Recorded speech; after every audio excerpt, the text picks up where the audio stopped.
उत्तराखंड में विधानसभा चुनाव को लगभग 1.5 साल का समय बचा हुआ है और हर पार्टी, चाहे वो बीजेपी हो या कांग्रेस, लगातार मेहनत कर रही है कि किस तरह से 2027 का चुनाव लड़ा जाए।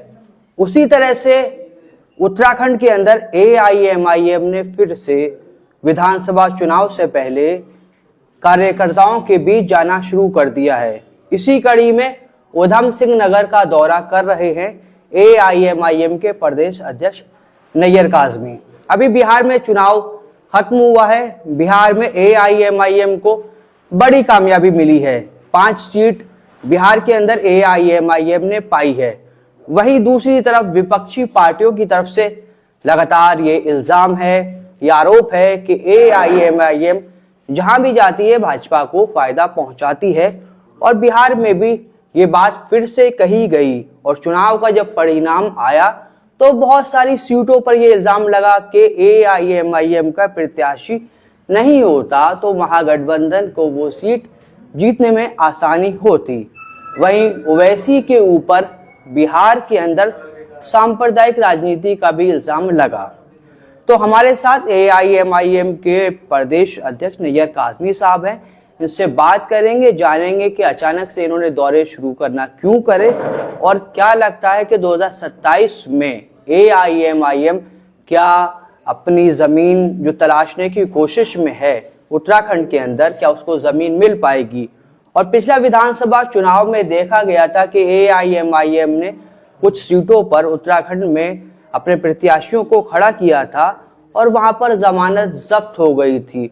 तो क्या इस बार भी AIMIM के प्रत्याशियों का हाल पिछले विधानसभा चुनाव की तरह होगा या फिर कुछ बड़ा कर पाएंगे।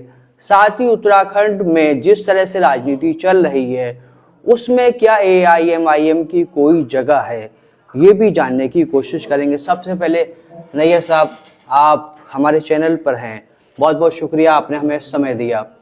आप ऊधम सिंह नगर के दौरे पर हैं, किस तरह का दौरा भी चल रहा है? देखिए, मैं आपका शुक्रिया अदा करता हूं कि आपने मुझे अपने चैनल पर, अपने पोर्टल पर टाइम दिया और मुझे बुलाया। मैं आपका शुक्रिया अदा करता हूं, आपके तमाम सामीन का, आपके तमाम व्यूअर्स का मैं शुक्रिया अदा करता हूं। देखिए, दौरा जो है ये समीक्षा बैठक है संगठन की। हमारा जिस तरह से संगठन यहाँ पर है, हम उसकी समीक्षा करना चाह रहे हैं कि हम संगठन के हमारे कितने लोग यहाँ कितनी मजबूती के साथ काम कर रहे हैं।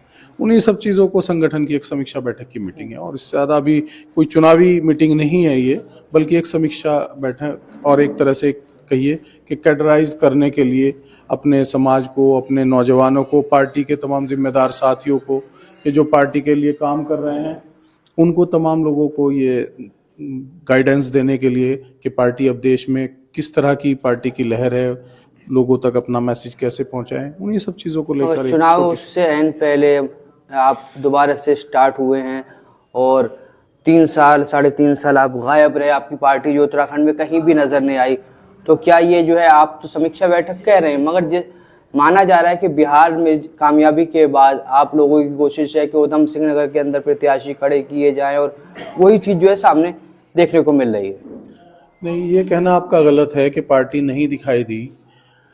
चमोली में जितनी हिंसा हुई उसमें पार्टी मौजूद रही, पार्टी ने अपना एहतजाज, पार्टी ने अपनी नाराज़गी का इजहार किया, चाहे वो माननीय मुख्यमंत्री के लेवल पर, माननीय गवर्नर के लेवल पर और DGP साहब के लेवल पर। नंदा घाट में जो आपने देखा, नंदा नगर घाट एक जगह है, वहाँ पर मुसलमानों को मारा गया, वहाँ से उठाकर उन्हें पलायन कराया जा रहा था। उसके लिए किसी पार्टी ने आवाज़ नहीं उठाई, सिर्फ मजलिस ने आवाज़ उठाई और मजलिस उनको तमाम जो मुतासरीन थे, जो लोग घायल थे, उनको तमाम को लेकर मजलिस DGP साहब के पास गई, मजलिस मुख्यमंत्री साहब के पास गई, उनको लिखा, बाकायदा नंदा नगर घाट में एक चौकी कायम की गई। अब वो लोग वहाँ अमन और शांति से रह रहे हैं। तो ऐसा नहीं कह सकते कि मजलिस नहीं कर रही थी। जो मसाइल, छोटे छोटे मुद्दे हैं हमारे, जो शासन और प्रशासन के, छोटे छोटे गलियों सड़कों के, नगर पालिकाओं के, उनमें सब हमारे कार्यकर्ता काम कर रहे हैं। लगातार हमारी पार्टी प्रदेश में काम कर रही है। आपने कहा कि उस परिवार के साथ आप खड़े हुए, मगर क्या 3.5 साल में हिंदू मुस्लिम वाले, जिसमें मुस्लिम एंगल हो, वही मुद्दे हैं, या फिर जो छात्रों के मुद्दे हैं, ठीक है, जो किसानों के मुद्दे हैं, जो बेरोजगारों के मुद्दे हैं, इन मुद्दों पर आपकी पार्टी नजर नहीं आई? नहीं, देखिए, हम आपके देखने का नजरिया कुछ और होगा। किसानों का मुद्दा होता है तो हम लोग उनका समर्थन करते हैं, हमारी पार्टी उनका समर्थन करती है। हमारे कायद जनाब बैरिस्टर असदुद्दीन ओवैसी साहब पार्लियामेंट में जाकर उनका समर्थन करते हैं, पार्लियामेंट में उनके लिए आवाज उठाते हैं। किसान बिल के खिलाफ हमारे कायद ने सबसे पहले पार्लियामेंट में हमारे कायद ने उसकी आवाज उठाई। तो ये ऐसा नहीं है कि हम किसानों के साथ नहीं, हम किसानों के साथ भी हैं, छात्रों के साथ भी हैं, बेरोजगारी। लेकिन आज हालात इस प्रदेश के ये हैं कि आज माननीय मुख्यमंत्री जी का बुलडोजर को सिर्फ मजार दिखाई देता है, माननीय मुख्यमंत्री जी के प्रशासन को सिर्फ मस्जिद का माइक दिखाई देता है, उनको अजान की आवाज सुनाई देती है। अब अगर बीमार मुसलमान है तो यही कहना होगा ना कि बीमार ये शख्स है, इसको ये दर्द है, इसका दर्द ठीक कीजिए। अब उसमें जो मसाइल और भी है प्रदेश के, उनके लिए भी हम लोग तैयार हैं, अपने छात्रों के लिए, किसानों के लिए, तमाम जैसी भी जो भी समस्याएं हैं प्रदेश की, उनके लिए पार्टी मजबूती के साथ खड़ी है और खड़ी रहेगी।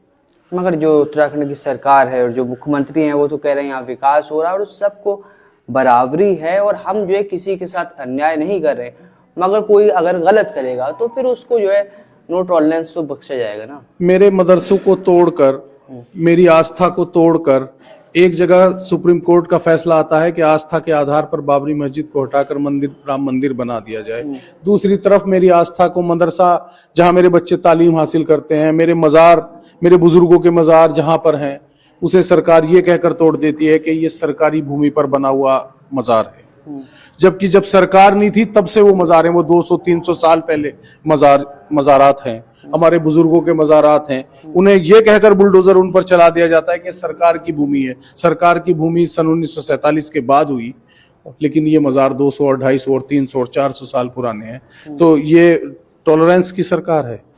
ये माननीय मुख्यमंत्री जी बच्चों का जो मुस्तकबिल, जो अपने कुरान और हदीस, जिसको फंडामेंटल मेरे राइट्स को छीन कर, यूसीसी जबरदस्ती मेरे ऊपर लागू कर कर, हिंदू मैरिज एक्ट मेरे ऊपर लागू कर कर माननीय मुख्यमंत्री जी कह रहे हैं कि समानता की बात, सबका साथ सबका विकास और सबका विश्वास भी तो जीता जा रहा है ना। एक बात बताइए, तो मेरा विश्वास जीतने की कोशिश क्यों नहीं की जा रही? मेरा विश्वास क्यों नहीं जीता जा रहा है? मेरे ऊपर क्यों अननेसेसरी दूसरी चीज, समाज का दूसरी चीज का बर्डन डाला जा रहा है? मेरी आस्था नहीं है, मेरा फेथ नहीं है, मेरी सब चीज को नजरअंदाज किया जा रहा है।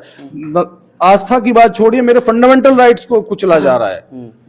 हिंदू मैरिज एक्ट लागू कर दिया हमारे ऊपर, यहाँ पर मुस्लिम पर्सनल लॉ बोर्ड को इन्होंने जो है वो कर दिया खत्म, एक तरह से मदरसा बोर्ड को यहाँ पर खत्म कर दिया। हमारे यहाँ मुस्लिम पर्सनल लॉ बोर्ड का कोई मेंबर तक नहीं है उत्तराखंड में। तो हमारे लिए जो ये अन्याय किया जा रहा है, इसके खिलाफ कोई तो होगा जो बोले। तो फिर आगे क्या करेंगे आप? बिल्कुल, हम तो सरकार की नीतियों और रीतियों को उजागर कर रहे हैं और करते रहेंगे, और जब वक्त आएगा तो लोगों के सामने जाएंगे और लोगों को जाकर, हम आज भी ये काम कर रहे हैं, कल भी ये काम करेंगे कि लोगों को जाकर बताएंगे कि सरकार की करनी और कथनी और करनी में, दोनों में बहुत अंतर है। वो सिर्फ जुबान से कहते हैं सबका साथ, सबका विकास, सबका विश्वास, लेकिन उन्हें सिर्फ अपनी रोटी, सियासी रोटी सेकनी है। उन्हें सत्ता की चाबी चाहिए, और वो चाबी, सत्ता की चाबी, बहुमत जो बहुसंख्यक है उनके जरिए वो उस पर काबिज रहना चाहते हैं। यही सरकार, दोनों सरकारें, चाहे वो कांग्रेस की रही हो या भारतीय जनता पार्टी की हो, जब कांग्रेस की सरकार थी तब यही होता था। 2027 के लिए क्या तैयारियां हैं आपकी? अब ये समीक्षा बैठक हम लोग कर रहे हैं, अपने संगठन को मजबूत करेंगे। जहां जहां संगठन मजबूत दिखाई देगा वहां हम चुनाव जरूर लड़ेंगे। पिछली बार की बात आपने की थी, जमानत जब्त हुई तो 2020 में 1 जनवरी 2020 को यहाँ पार्टी आई, उसके बाद लॉकडाउन आ गया, उसके बाद फिर इलेक्शन आ गया। इलेक्शन जब आया तो हमारे जो कार्यकर्ता, जो हमारी पार्टी के साथ शामिल हुए थे, जो पार्टी में जुड़े थे, उन सब की ख्वाहिश ये थी कि इस बार चाहे डेमो ही हो, पार्टी संगठन नहीं है, पार्टी अभी यहाँ पर वजूद में नहीं है, लेकिन लोगों को ये एहसास कराया जाए, लोगों को बताया जाए कि मजलिस भी अब उत्तराखंड में आ गई। सिर्फ इस नौयत से हम लोग चुनाव लड़े थे, जब तक हमारी कारकर्दगी जमीनी स्तर पर नहीं थी। आपने प्रत्याशी खड़े किए, तो क्या आप भाजपा को फायदा पहुंचाने के लिए और कांग्रेस को हराने के लिए आपने प्रत्याशी खड़े कर दिए? देखिए, लोकतंत्र में सबको अपनी हिस्सेदारी कायम करने का हक है। किसी को फायदा हो या नुकसान हो, आज बिहार के अंदर मुझे नुकसान नहीं हुआ क्या? और मैं आपके घर पर जाकर कुंडी बजाकर कह रहा हूँ, ढोल बजाकर कह रहा हूँ, मुझे अपने साथ ले लो, मुझे 6 सीटें दे दो। आप लोगों का घमंड इतना है आप लोगों इतने अपने आप को घमंडी हो गए कि हम लोगों को 6 सीटें भी आप देने के लिए तैयार नहीं थे, तो फिर हमसे कैसे आप मदद की उम्मीद कर रहे हैं? क्या सारी कुर्बानियां हमारी इस समय लिखी गई कि कुर्बानी सिर्फ हम ही देंगे?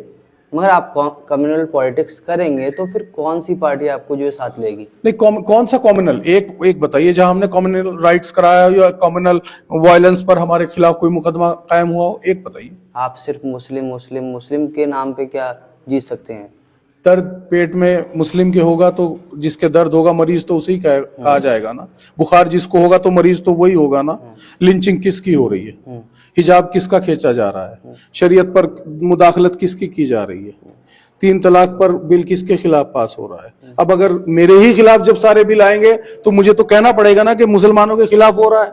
अब हम नहीं कहेंगे, बीमार को बीमार नहीं कहोगे, दर्द को दर्द नहीं कहोगे, बुखार को बुखार नहीं कहोगे, तो ये कैसे हो सकता है? तो पॉसिबल नहीं है। मगर आपकी वजह से बिहार के अंदर बलरामपुर से जो लगातार कम्युनिस्ट पार्टी के महबूब आलम जीत रहे थे, आपकी वजह से हार गए। महबूब आलम से ज्यादा वोट मुझे मिले।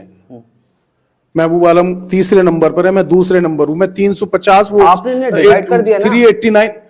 कमाल कर रहे हैं आप।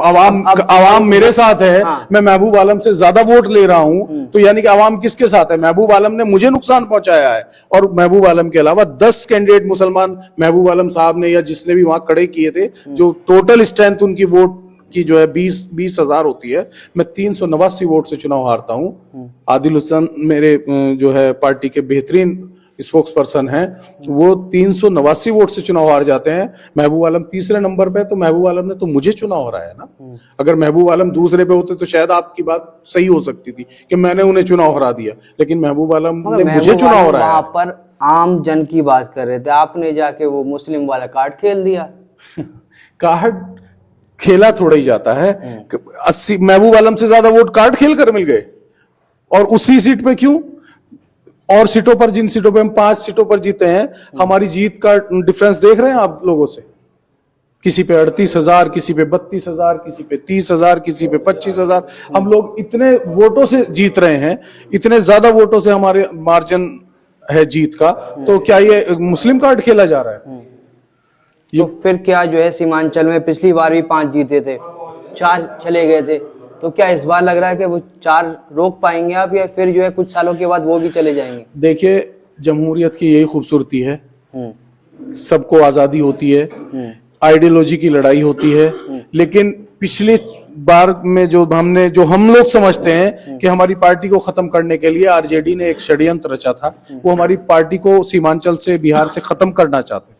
और तेजस्वी ने वो काम बखूबी किया, लेकिन एक शख्स मर्द मुजाहिद जिसका नाम अख्तरुल ईमान है, जो वहां के विधायक भी हैं, स्टेट प्रेसिडेंट भी हैं, वो अपनी जगह खड़े रहे, और उन्होंने खड़े रहकर ये साबित किया कि नहीं, हक को और ईमान को कोई खरीद नहीं सकता, सच्चाई को कोई खरीद नहीं सकता, उसे कोई बदल नहीं सकता। वो अपनी जगह खड़े रहे, और 4 हमारे भाई इधर उधर चले गए, लेकिन उसका नतीजा आज ये हुआ कि उन विधानसभाओं में से वो 4 आदमी में से एक आदमी को टिकट मिला, और वो आदमी जिसको टिकट मिला वो 4थे नंबर पर आया।